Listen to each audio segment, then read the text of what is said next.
Peppa wakes up in her room. Outside the window, dawn is breaking. Everything is calm. She plays with George while Mom and Dad are busy with their chores. A strange feeling outside the window. Peppa approaches the window. The sky is gray, foggy. The air is cold. She feels a sense of unease, as if something is watching her. Distortion of reality. She washes her face and looks in the mirror. Her face changes, her eyes darken, and her smile becomes sinister. A cold blue light appears in the room, creating a distortion effect. Suddenly, the mirror cracks and shatters. Shards fall to the floor, and a shadow appears in the reflection, quickly disappearing. The room disappears, an entrance to another reality. Suddenly, objects dissolve or vanish. Peppa finds herself in a gray room with no windows or doors. The walls are covered with mysterious symbols and fingerprints. A faint rustling sound can be heard in the air.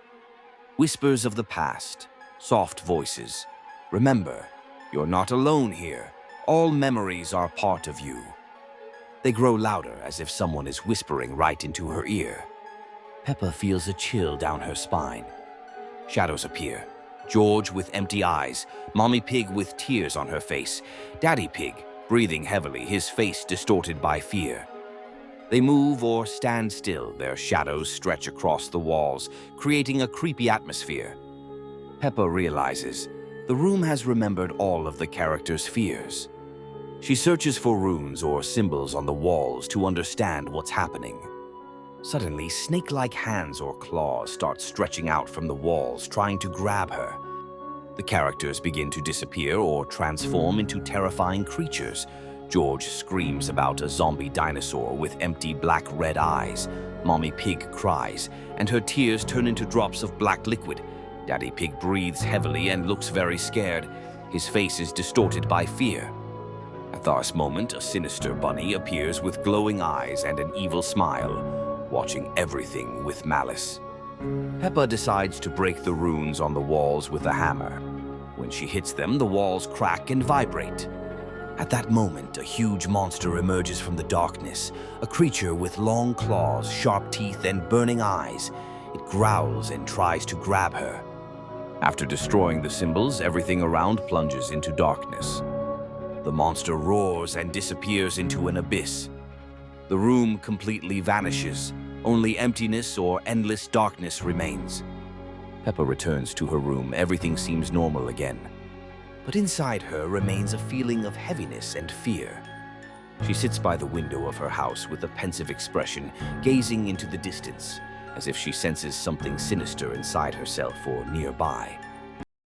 No subscribe. Nightmares arrive. An old television in the living room flickered with blue light. An advertisement was playing, a cheerful cartoon about Labubu at the cinema. The halls were filled with viewers, but now the theater had long been closed. At the end of the clip, Labubu on the screen stretched out its hand, pointed directly at Evie. A ticket crawled out of the TV speakers, printed on sticky black paper. It smelled of mold. Papa Pig took the ticket. His eyes dulled. He took Peppa and Evie to the cinema. The building was dark, windows boarded up, heavy curtains of cobwebs hung. Inside, it smelled of dust and old sugar. They entered. Shadows sat in the hall, silhouettes, former viewers. They were frozen in their seats forever. Their eyes glowed with a sickly green light. Instead of a cartoon, a distorted version of Peppa's life played on the screen. Her friends smiled too broadly, holding Labubu. Then they showed Peppa's parents. They looked with empty eyes. All served Labubu. Papa Pig leaned toward Peppa. His breath was cold. Soon you will also become part of our happy crew. Peppa jumped up and tried to run. But suddenly the chairs in the hall came to life. Their armrests twisted, turned into black tentacles. They wrapped around her arms and legs, pinning Peppa back to the chair. Evie was projected onto the screen, but her face was Labubu's face. She was laughing. Papa Pig donned a ticket-taker's uniform. His movements became sharp, mechanical. He tore the ticket. Black ink splattered onto the floor. The session had begun. No turning back. The screen went dark. The hall plunged into silence. A sound was heard, a tearing film reel, or vocal cords.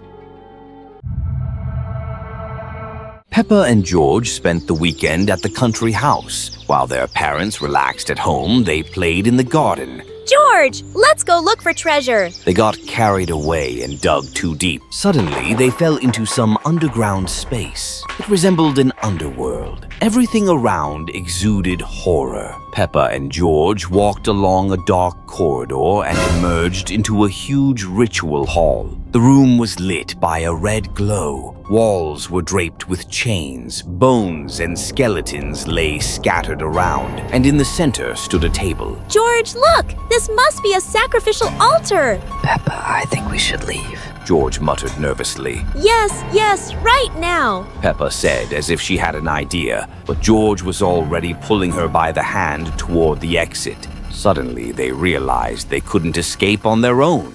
Are we stuck here forever? Don't cry, we'll figure something out. Peppa said, and started calling for help.